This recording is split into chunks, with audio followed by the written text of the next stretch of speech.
Madame, Messieurs, bonjour. Bienvenue dans votre journal. À la une de l'actualité de ce Savane midi, le président du Burundi, par ailleurs président en exercice de l'Union africaine, le général Évariste Ndayishimiye, en visite officielle au Burkina Faso, s'est exprimé sur la situation du pays à l'issue d'une rencontre au palais de Koulouba avec le président du Faso, président en exercice de la Confédération des États du Sahel. Ces déclarations sont à suivre dans ce journal. L'agence burkinabé de l'énergie atomique ABEA lance un atelier sur le futur programme électronucléaire du pays. À cet effet, les acteurs du secteur énergétique renforcent leurs capacités sur les responsabilités institutionnelles et l'auto-évaluation du projet nucléaire. Les détails dans ce journal.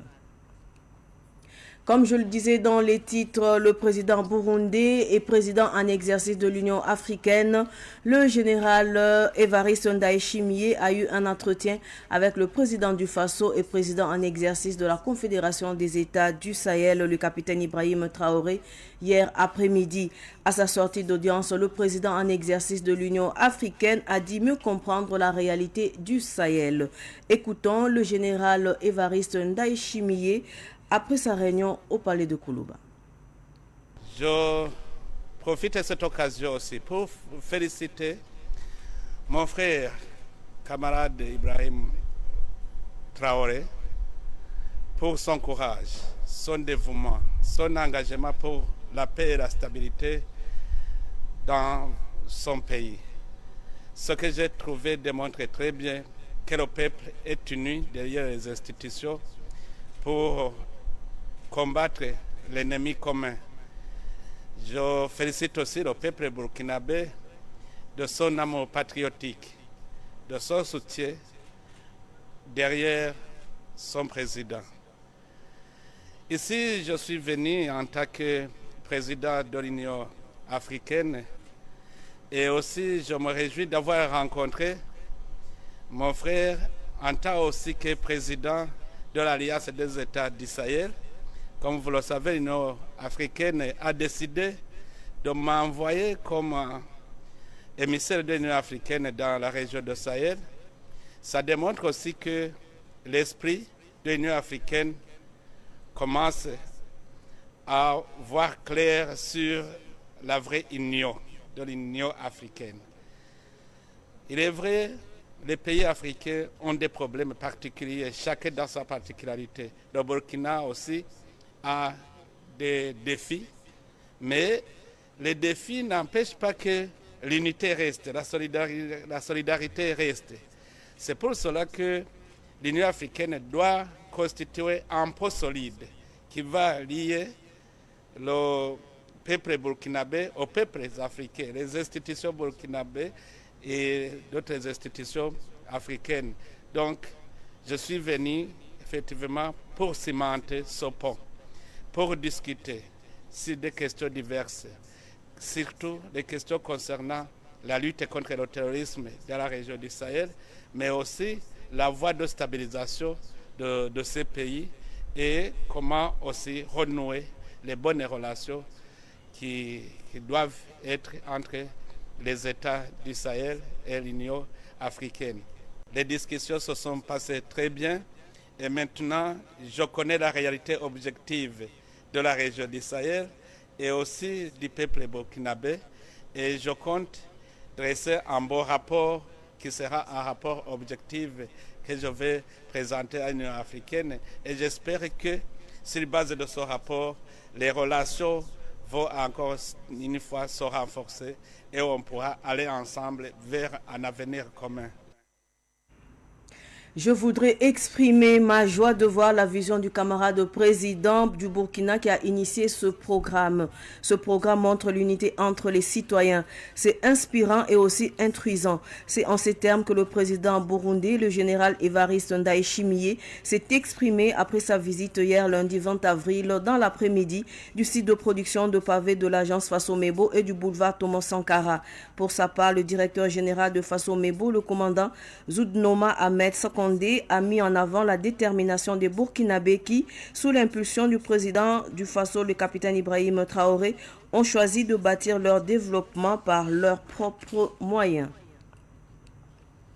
Direction Waïgouya, le chef du gouvernement Rim Talba Jean-Emmanuel Ouedraogo a procédé vendredi dernier à Waïgouya au lancement officiel de la 4e édition du mois du patrimoine burkinabé en lisant le message du président du Faso, le capitaine Ibrahim Traoré.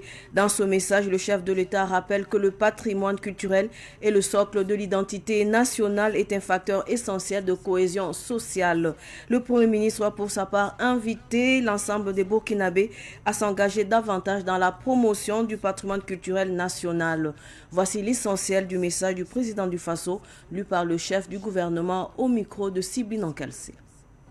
Le patrimoine culturel constitue un investissement stratégique indispensable à la sauvegarde des richesses inestimables de nos singularités naturelles et historiques, matérielles et immatérielles. Il exprime l'ensemble des traits distinctifs de notre identité que nous devons porter avec fierté et faire rayonner afin de susciter l'intérêt, l'estime et le respect des autres peuples. Le combat pour la préservation de notre patrimoine culturel est celui de l'affirmation de notre intégrité, fondement de notre souveraineté et de notre appartenance à une communauté unie par l'histoire et par l'exigence de vivre ensemble. C'est dans cet esprit que le Burkina Faso œuvre à conserver sur la liste du patrimoine mondial la parenté à plaisanterie et les alliances à plaisanterie au Burkina Faso et au Niger. Ce mécanisme de dialogue social qui agit comme une soupape de sécurité pour prévenir des conflits sociaux est déjà inscrit à l'UNESCO par le Mali. Il vise à renforcer la cohésion au sein des peuples frères de la Confédération des États du Sahel et constitue une heureuse expression de fraternité transcendant les limites coloniales de nos États. Ces efforts consentis en faveur du patrimoine national ainsi que les avancées enregistrées traduisent la place stratégique accordée au patrimoine culturel dans les politiques publiques. Ils se trouvent confortés par leur prise en compte dans le plan Relance 2026-2030 qui vise notamment le renforcement de l'identité nationale, la promotion du développement endogène et la lutte contre les phénomènes d'acculturation. Convaincus que les peuples se définissent aussi à travers leur patrimoine culturel, dépositaire de savoir, de mémoire et de valeurs, notre pays a inscrit le mois du patrimoine parmi les rendez-vous majeurs de la vie nationale. Je le disais également dans les titres, l'Agence burkinabé de l'énergie atomique ABEA a lancé officiellement hier un atelier de formation dédié au rôle et responsabilités de l'organisme d'implémentation du programme électronucléaire ainsi qu'à l'élaboration du rapport d'auto-évaluation. La cérémonie d'ouverture a réuni plusieurs acteurs nationaux et partenaires du secteur énergétique. Plus de précisions avec Sibine Nkalsé. Renforcer les capacités nationales en matière d'énergie nucléaire à des fins pacifiques, tel est l'objectif de cet atelier initié par l'ABEA. Pendant plusieurs jours, experts, cadres techniques et représentants d'institutions échangent autour des exigences liées à la mise en œuvre d'un programme électronucléaire. Le Burkina Faso s'est engagé dans la mise en place d'un programme électronucléaire. Cela va demander du travail des femmes et des hommes pour mener des études, proposer des actions et conduire ces actions. Pour bien faire les choses, il était de bon ton que ces hommes et ces femmes, qui sont des représentants des différentes institutions et ministères, soient formés sur leur rôle et leurs responsabilités. Au cœur des travaux, la clarification des rôles de l'organisme d'implémentation, une structure clé chargée de coordonner les différentes étapes du programme. Les participants seront également formés à l'élaboration du rapport d'auto-évaluation, un document stratégique permettant d'apprécier le niveau de préparation du pays. La formation va porter sur quel est le rôle de chaque membre dans ce groupe. Qu'est-ce qu'ils doivent faire, qu'est-ce qu'ils ne peuvent pas faire, quelle est leur responsabilité, qu'est-ce qu'il faut qu'ils produisent comme études, comme proposition d'action. Cette formation n'est pas un point pour faire l'état des lieux, C'est un cadre pour renforcer les compétences de ceux qui vont agir. Dans le programme électronucléaire, on peut entendre toutes les démarches qu'il faut mener, depuis la décision du président capitaine Ibrahim Traoré d'avoir des centrales nucléaires au Burkina Faso, toutes les démarches qu'il faut entreprendre jusqu'à l'effectivité de cette centrale au Burkina. C'est ça le programme électronucléaire. Pour les responsables, cette initiative marque une avancée significative dans la quête d'une diversification des sources d'énergie et d'un développement durable. Cet atelier de formation prend fin le 24 avril prochain, soit 5 jours de travaux. Tout autre sujet à présent, l'initiative pour la transparence dans les industries extractives du Burkina Faso a organisé samedi dernier un café débat avec l'amicale des étudiants miniers du Burkina. L'objectif était de permettre aux étudiants en filière minière de mieux comprendre le mécanisme de gouvernance et de transparence qui encadre le secteur extractif au Burkina Faso. Le point avec Issa Oumarati. Cette rencontre a offert un cadre d'échange entre professionnels et futurs acteurs du domaine. Les discussions ont porté sur les données du rapport, les procédures de suivi des revenus miniers ainsi que les exigences en matière de redevabilité. Pour les organisateurs, il s'agit de renforcer l'appropriation de ces outils par les jeunes appelés à évoluer dans ce secteur. Le président de l'amicale des étudiants miniers, Didier Tapsoba, a insisté sur l'importance de la maîtrise des normes de transparence dans la formation des étudiants. Selon lui, ces compétences sont nécessaires pour contribuer efficacement à la gestion du secteur minier et à son rôle dans l'économie nationale. C'est par exemple que ce café débat, notamment le rapport d'études des étudiants, parce que c'est un rapport qui concerne le secteur extractif et les enseignements clés et les données importantes du secteur extractif. Donc nous pensons que nous, étudiants, si nous sommes vraiment au courant de ces informations, ça peut plus nous aider aussi dans notre cursus universitaire aussi. Parmi les thématiques abordées figure également le contenu local qui vise à accroître la participation des Burkinabés dans les activités liées aux mines, notamment en matière d'emploi et de services. Le secrétaire permanent des Litieux Burkina, Eric Zouré, a rappelé que cette orientation fait partie des réformes en cours pour améliorer les retombées économiques au niveau national. Le contenu local, c'est une réforme vraiment révolutionnaire qui amène vraiment les Burkinabés à pouvoir disposer en tout cas des ressources de ce secteur. Le contenu local, je dirais, ça permet vraiment aux populations et vraiment de participer, d'apporter leur appui économique à ce secteur. En termes d'approvisionnement, vous allez voir que les fournitures, la restauration des sociétés minières seront faites par des Burkinabés. Et le transport, en tout cas, au niveau des sociétés minières, les Burkinabés aussi auront leur place à jouer. Également en termes d'emploi, voilà, le contenu local permet vraiment de s'assurer que les Burkinabés arrivent à occuper une place importante dans le secteur minier. D'après les données évoquées lors des échanges, le secteur extractif a contribué à plus de 15% du budget de l'État en 2024, un niveau qui confirme son poids dans les finances publiques du pays. Pendant 7 jours, un groupe de jeunes a bénéficié d'une formation pratique en réparation de téléphones portables au centre de formation professionnelle Mich Télécom à Ouagadougou.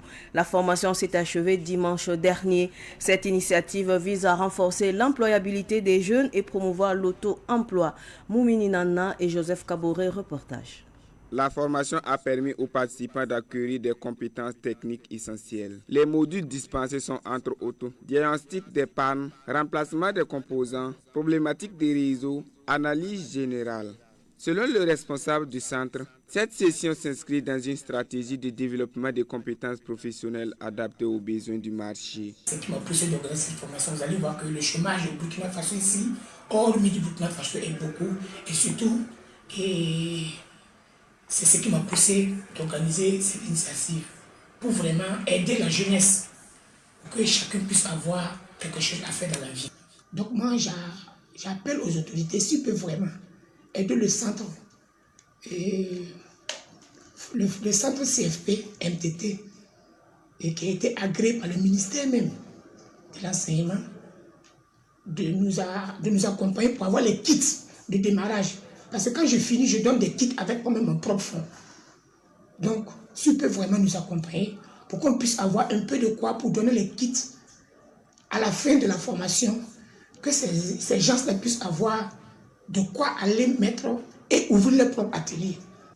Les bénéficiaires, quant à eux, disent satisfaits de l'expérience. Pour plusieurs d'entre eux, cette formation représente un premier pas vers l'indépendance financière. Nous avons longtemps cherché ces armes d'opportunité. Lorsque nous avons fait la publication, nous n'avons pas hésité. Avec une très grande opportunité. Parce que les symphonies sont venus ici presque ignorants.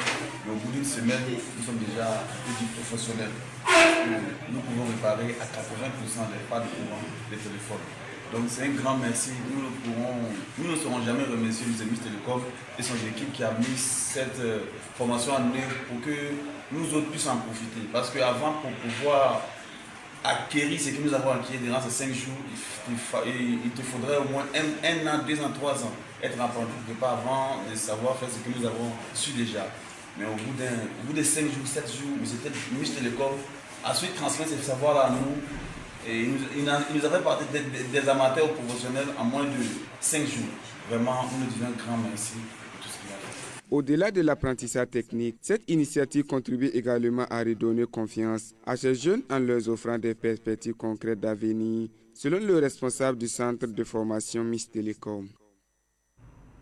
Avant de clore cette édition d'information, la tradipraticienne Adja Bankungu a célébré dimanche dernier ses 10 ans de carrière dans les soins par la grâce divine. L'événement a été marqué par un don de vivres au profit des forces de défense et de sécurité et des personnes vulnérables, en plus de prestations d'artistes. Fatih Sankara nous en dit plus.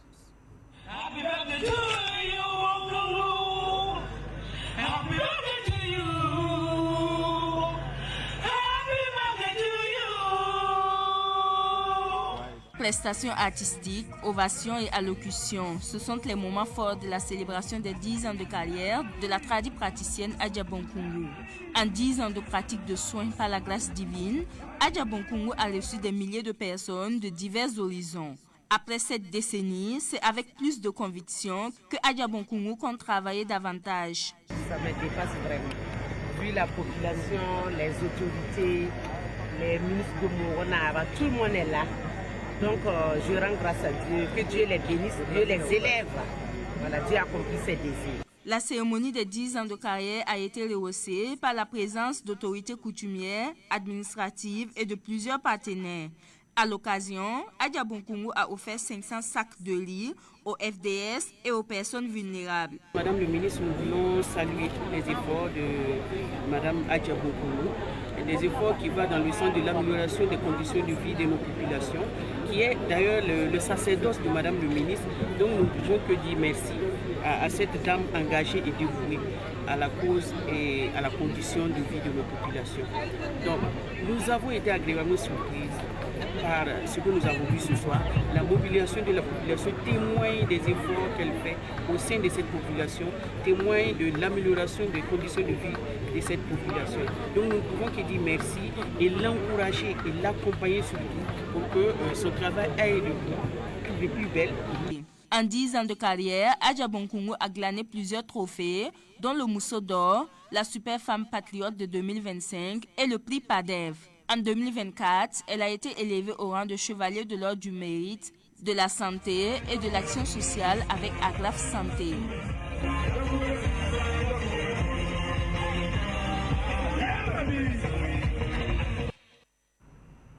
C'est sur cet élément que s'achève ce journal. Merci de rester fidèle au programme de Savane TV. Au revoir.